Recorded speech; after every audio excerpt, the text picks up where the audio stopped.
Hi guys! MLA ரமேஷோட பேச்சு தான் இப்ப டிவிகே சர்க்கிள்ல செம்ம வைரலா போயிட்டு இருக்கு. என்னன்னு தெரிஞ்சுக்கணுமா? நம்ம சேனல மறக்காம சப்ஸ்கிரைப் பண்ணிடுங்க, ஷேர் பண்ணுங்க, கமெண்ட் பண்ணுங்க அண்ட் லைக் பண்ணுங்க. சமீபத்திய பார்ட்டி டிஸ்கஷன் அண்ட் மீடியா இன்டராக்ஷன்ல எம்எல்ஏ ரமேஷ் என்ன சொல்றாருன்னா, டிவிகே ஒரு சாதாரண கட்சி இல்ல. அது யங்ஸ்டர்ஸுக்கும், மிடில் கிளாஸ் மக்களுக்கும் ஒரு ஆப்பர்ச்சுனிட்டின்னு சொல்றாரு. அவர் சொல்ல வர முக்கியமான பாயிண்ட்ஸ் என்னன்னா, சிஎம் விஜய் கரப்ஷனுக்கு எதிராக ஸ்ட்ரிக்ட் ஆக்ஷன் எடுக்க போறாரு. எம்எல்ஏக்கள் டைரக்ட்டா மக்கள மீட் பண்ணணும்னு இன்ஸ்ட்ரக்ஷனும் வந்திருக்கு.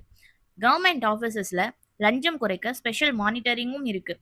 யூத்துக்கு அதிக முக்கியத்துவம் தரப்படும்னு சொல்றாரு. வெல்ஃபேர் ஸ்கீம்ஸ் டிலே ஆனாலும் கேன்சல் ஆகாதுன்ற கிளாரிஃபிகேஷனும் கொடுத்திருக்காரு. மேலும் அவர் ஒரு இன்ட்ரெஸ்டிங் லைன் சொல்லியிருக்காரு. முன்னாடி ரசிகர்களா இருந்த பல பேர் இன்று அரசியலில் மக்கள் பிரதிநிதிகளாக இருக்காங்க. இந்த ஸ்டேட்மெண்ட் ரசிகர்கள் மத்தியில செம கனெக்டா இருக்கு. ஆப்போசிஷன் சைட்ல டிவிகே ப்ராமிசஸ் பிராக்டிகலா நடக்கணும்னு ப்ரெஷர் போடுறாங்க. ஆனா டிவிகே சப்போர்ட்டர் சொல்றது சேஞ்ச் ஆரம்பமாகிடுச்சு. தமிழக அரசியல் இப்போ ஃபுல்லா டிவிகே விசஸ் அப்போசிஷன் மோட்ல போயிட்டு இருக்கு.